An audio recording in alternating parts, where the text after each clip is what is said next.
مشاهد مؤسفة ومناظر تقشعر لها الأبدان، ضمير مهني ميت ولا مبالاة بما يحدث، مرضى يتألمون وآخرون يموتون في صمت، أولياء يستصرخون الضمائر الميتة لمسؤولي قطاع الصحة بولاية المسيلة، ويناشدون الوزير بالتدخل وإنهاء حالة الفوضى التي يعيشها القطاع. هي بالفعل صور حية نقلناها من داخل مستشفى الزهراوي بعاصمة الولاية، هذا المستشفى الذي ضرب عليه طوقا أمنيا من أعوان الأمن من داخله وخارجه، وذلك خوفا مما أسموه بالفضائح اليومية التي تتناولها وسائل الإعلام وتهز القطاع هزا دون أن تتحرك أية جهة، حتى لو تعلق الأمر بالتلاعب والاستهزاء بحياة الأبرياء ممن يرقدون في مستشفى الزهراوي، وحتى بالعيادات المتعددة الخدمات التي أصبحت هي الأخرى تتفنن في زهق الأرواح. وما قضية وفاة السيدة جزير انتصار بعيادة برهوم في الأشهر الماضية لخير دليل على تفشي الإهمال واللامبالاة. أنا جيت زيارة صاحبي في السبيطار ساعتي لنا، ظن مني أني جاي على المستشفى في عطلة عمرة، لكن كانت خيبة أمل كبرى أني شفت عبارة عن أكرمكم الله اسطبل،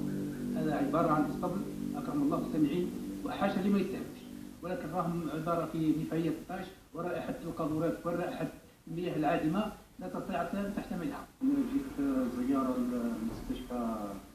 كما نقولوا لاحظنا، بصح ما ظنيتش كان هذا مستشفى، كان جا كما نقولوا بعيد عن الولاية مسافة كبيرة، ما كانش مراقبية، ما كانش منا نقول لكم، بصح كما دخلت وشفت هكذا بعيني ما كذبت فيها. وش نقول لك،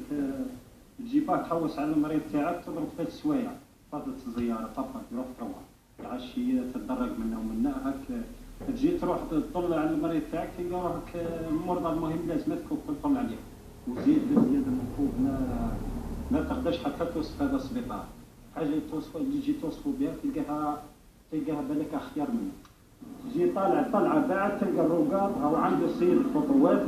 نصوروا تما روقار ديريكت الريحة ضاربة، اللي يجي داخل يشوف مالي كميتيش مالي حاجة زين بس لكم أنا قسم بالله راح نقول لهم ما تدخلش نطلع المريض كميتي من السطرة هذيك اللي دايرينها شغل ما تقدرش تعبر عليها خلاص. فبالرغم من الإمكانيات التي تسخرها الحكومة لقطاع حساس، إلا أن سوء التسيير وضعف الخدمات وتغلغل اللوبيات داخل المؤسسات الاستشفائية حال دون ترقية القطاع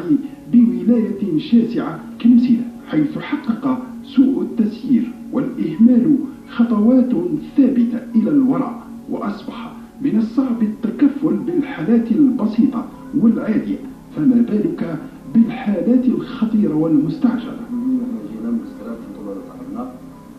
ماما عندنا زوج دراسيون، واحد في الكوما، صدقني دخلت الكوما مابقاش اللي نمشوه باش تدخل الكوما، ديجا هو اصلا كوما، هو معبي الفيروس، معبي ميكروب، معبي الدنيا كل. صاحبنا لقيناه في حاله قلت انا اصاحبي والله ما هي كوما، صاحبنا الاخر رحنا نطلعوا عليه اقسم بالله تقول ماهوش سبيطار، باللامجي اصلا باللامجي، لامجي خير منه احنا عندنا ليه على الحوقره هذه، ولا لازم انه يدفعوك تروح للبريفي. هذه عينة بسيطة بقسم الاستعجالات الطبية والجراحية بمستشفى الزهراوي، لا مبالاة وإهمال وعدم تقديم المساعدة للمرضى، كحالة هذه السيدة التي ظلت ترقد فوق هذا السرير دون أن يقترب منها أي طبيب أو ممرض، أو هذا السيد الذي يعاني من تقيؤ شديد، فماذا قالت له الطبيبة؟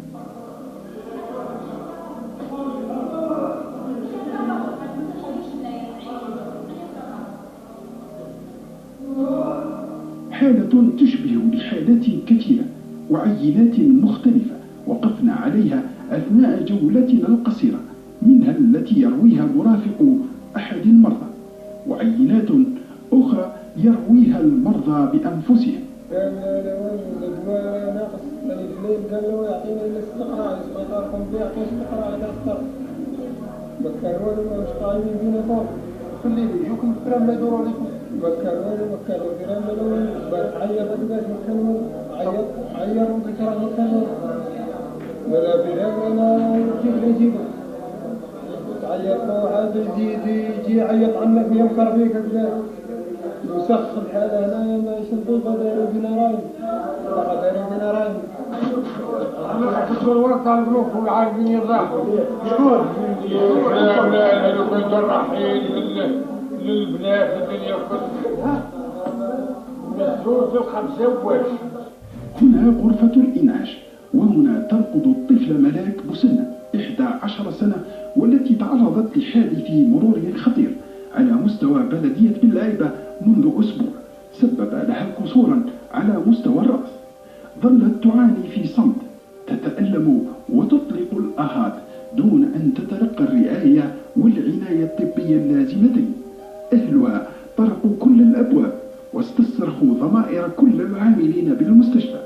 إلا أن نداءاتهم وجدت آذانا صماء، إلى غاية أن اهتدى أهلها والخيرين إلى إطلاق ندائهم عبر قناة نوميديا تيفي، التي حركت ضمائر بعض المسؤولين ممن تدخلوا لإنقاذ الطفلة.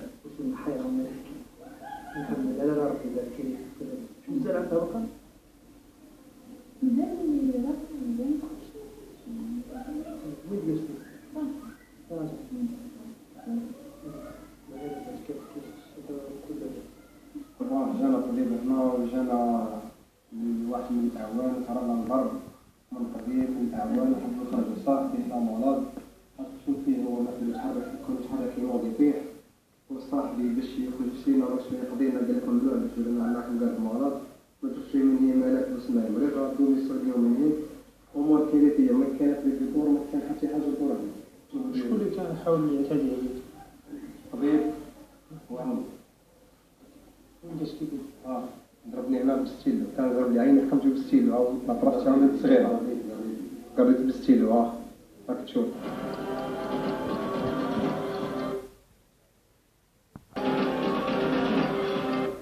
بالنسبه للصحه انه باش يشوف هذه الكارثه اللي هناك اللي كاينه في المسيله راهي كارثه عظمى والله مو سبيطار قسما بالله العظيم مو سبيطار. انا تفاجات انا قلت انا مش مستشفى والله مو مستشفى. انا كنت منتظر نجي ندخل نلقى مستشفى صح بمعنى الكلمه. انا قلت نطلع من بسكره الفوق قال تطور بصح لقيته في الحضيض ما كان والو قسما بالله ما كان والو. شنو نقول لك يعني نجدوكم ويعني كثر خير جماعه المسيله طلعوا فينا وجاونا والاخر بصح ماهوش مستشفى وماذا بينا نطلبوا عن السلطات انه خبط لنا مرضى تحت عندنا 3 مرضى واحد في الجراف الجراف بعد وواحد من الذاكره تاعو شويه ناقصه وعندنا طفله لهنا قاعده معها ثاني يعني امها واش نقول لكم يعني نديروا فينا مزيه حطوهم فيها. وهناك تسيب اكثر من اللازم. الناس المسؤولين والسلطات المختصه واعداء اعلى المستويات ان ينظروا بعين الاعتبار لهؤلاء المرضى، واذا كان هناك اي تقصير فانهم يتجاوزونه او يتطرقونه، وان كانوا مش قادرين على القيام به يعطونا مرضانا نروحوا مدسكه وعلى الاقل يعودوا قرابينا وشيء. ديروا فينا ربي تقولنا المرضى تبعنا نروحوهم للبيت ما نديرهمش السبيطار نروحوهم ديارنا خويا نجيب ببرا نضرب هذا ولا ندير البريكين نضرب له ببرا ونريح ترانكيل.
الخدمات المتدنية والضمائر المهنية الميتة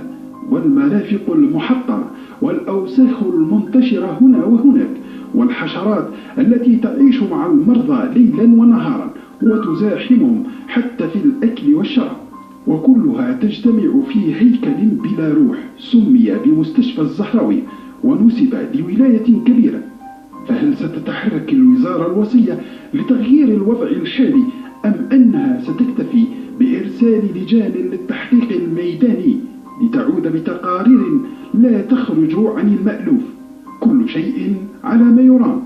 وهل في ظل هذا الوضع المزري ستعيد الحكومة إحياء المشروع المجمد لإنجاز مستشفى جديد بسعة 250 سريرا يليق بمقام سكان الحرمة ورجالاتها؟ وهل ستعيد النظر في المنظومة الصحية لهذه الولاية بتغيير عدد من المسؤولين انتسبوا لقطاع الصحة ظلما